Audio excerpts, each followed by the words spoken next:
आइए अब हम सॉल्व करेंगे NCERT गणित क्लास 11 प्रश्नावली 2.1 का प्रश्न क्रमांक 10। इसी के साथ 2.1 समाप्त हो जाएगा।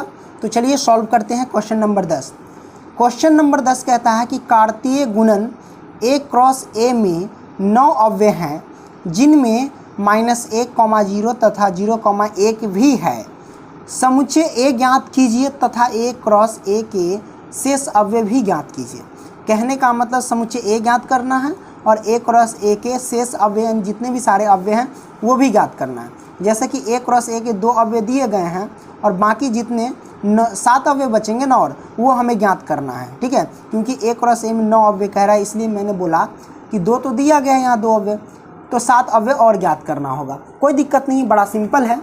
सबसे पहले हम क्या करेंगे, जैसे दिया गया A क्रॉस A में 9 अव्यय है, क्या लिखेंगे यहाँ पे दिया है, क्या दिया है भैया कि A क्रॉस A में कितने अव्यय हैं, तो 9 अव्यय हैं। तो अव्ययों की संख्या दर्शा रहा है तो इसलिए हम n लिखेंगे। ठीक है, तो n into A cross A बराबर 9। इसका मतलब ये हुआ कि A क्रॉस A में जो नंबर है वो कितने 9 है, बोले तो अव्यय की संख्या कितनी, तो 9 है। ठीक है, तो A क्रॉस A में 9 है, तो बताइए सिर्फ A में कितने अव्यय होंगे, है कि नहीं। तो इसका फॉर्मूला आता है, जैसे कि n A क्रॉस A है तो हम इसको लिख सकते हैं क्या, इसका फॉर्मूला कि भैया n A, ठीक है, क्रॉस n A अलग अलग करके मैंने लिख दिया बराबर 9। ओके, यहाँ से इसको हम क्या करेंगे, सॉल्व करेंगे। अब देखो भैया n A इसको हम क्या लिख सकते हैं, n A का होल स्क्वायर बराबर 9 कर सकते हैं कि नहीं। अब हम क्या करेंगे भैया, n A क्या बच जाएगा हमारे पास, तो स्क्वायर हटेगा तो इधर रूट पड़ेगा ना, तो रूट पड़ेगा। देखो स्क्वायर हटेगा तो इधर क्या पड़ेगा, रूट। तो 9 का वर्गमूल क्या होता है, 3 होता है, तो हम डायरेक्ट 3 लिख सकते हैं। तो समुच्चय A में कितने अव्यय हो जाएंगे, 3 अव्यय। जैसे A क्रॉस A में 9 अव्यय तो समुच्चय A में कितने अव्यय, 3 अव्यय हो जाएंगे। करेक्ट, कोई दिक्कत नहीं। अब क्या करते हैं भैया, आपको जो दिया गया है ध्यान से देखिएगा कि A क्रॉस A में अवयवों की संख्या क्या दे रखी है, -1, 0, उसके बाद 0,1। ठीक है, हमें ज्ञात क्या करना है, समुच्चय A ज्ञात करना है। जब समुच्चय A क्रॉस A में ये अव्यय हैं तो हमें समुच्चय A ज्ञात करना है। तो A कैसे ज्ञात करेंगे, कैसे ज्ञात करेंगे, हाँ तो बड़ा सिंपल है। हम क्या करेंगे कि ये सारे अव्यय इसमें लिख देंगे, लेकिन ध्यान रखना कि कोई रिपीट वाला संख्या इसमें नहीं आना चाहिए। हम आपको समझाते हैं।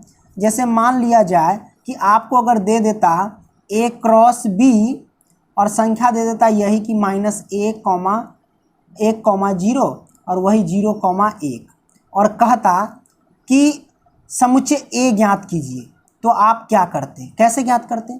तो आपको पता चलता कि पहले A है अब बाद में B है, तो पहले वाला जो भी अव्यय होगा वो A से बिलोंग करेगा, पहले वाला अव्यय जो भी होगा A से बिलोंग करेगा, अब बाद वाला जो भी अव्यय होगा B से बिलोंग करेगा, है कि नहीं। तो आपको अगर कह दिया जाए कि समुच्चय A ज्ञात कीजिए तो हम क्या करते हैं कि इनके सारे अव्यय लिख देते हैं। तो ये एक अव्यय -1 है वो लिख देते हैं, कॉमा एक अव्यय क्या है 0 है तो वो लिख देते हैं, तो ये आ जाता। लेकिन यहाँ कुछ अलग है, यहाँ क्या है भैया, A क्रॉस A यानी दोनों सेम हैं। A क्रॉस A है, A क्रॉस B नहीं है, यहाँ दोनों सेम है, एक जैसा है, A क्रॉस A है। तो हम क्या करेंगे इसको ज्ञात करने के लिए कि सब संख्या लिखेंगे उसी तरीके से, लेकिन रिपीट वाला संख्या नहीं लिखना है। ठीक है, ऐसे ज्ञात करना है इसको। तो लिखेंगे क्या, -1, ये 0 तो 0, आगे चलो ये 0 तो पहले से आ चुका है, छोड़ देंगे। अब ये 1 है तो हम 1 लिख देंगे। देखो ये रिपीट नहीं ना हुआ, ये -1 था, ये प्लस का 1 है इसलिए लिख दिए। अब यहाँ 0 पहले ले लिए थे, यहाँ 0 आ रहा था, 0 हम नहीं लेंगे, रिपीट वाला नहीं लिखते हैं। तो A हमारे पास क्या हो गया, ज्ञात हो गया, समुच्चय A ज्ञात आ गया। ठीक है, तो समुच्चय A तो आ गया। अब कहता है A क्रॉस A के शेष अव्यय भी ज्ञात कीजिए, मतलब A क्रॉस A के अव्यय हमें ज्ञात करना है।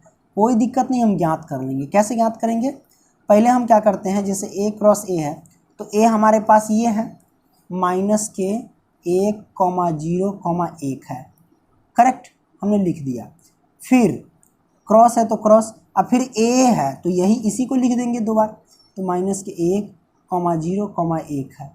ओके, मैंने लिख दिया, ये माइनस के भैया ध्यान रखना। अब क्या करते हैं इसको कि आपको पता है कि क्रॉसिंग हम कैसे करते हैं। जैसे हम पहला ये है ना, इसको सभी के साथ क्रॉसिंग कराएंगे, फिर 0 को सभी के साथ, फिर 1 को सभी के साथ क्रॉसिंग करा देंगे। ऐसे नहीं कराएंगे, तो हम लिखते हैं ऐसे, क्रॉसिंग करा देते हैं। क्या दिक्कत है हमको, चलिए A क्रॉस A के हम सारे के सारे हम लिख रहे हैं।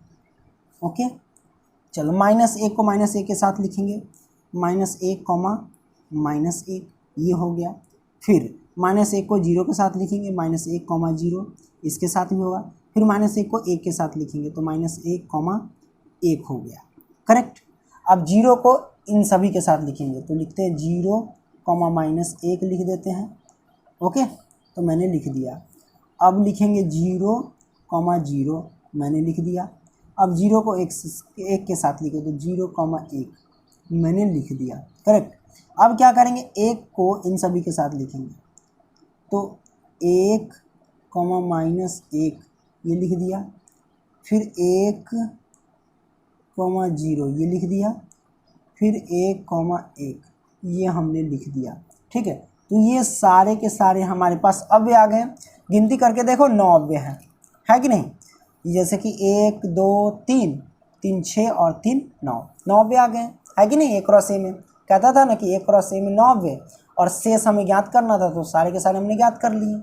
ओके, आई होप कि ये क्वेश्चन समझ गए होंगे। वीडियो पसंद आया तो लाइक करना एंड दोस्तों को भी शेयर करना। धन्यवाद।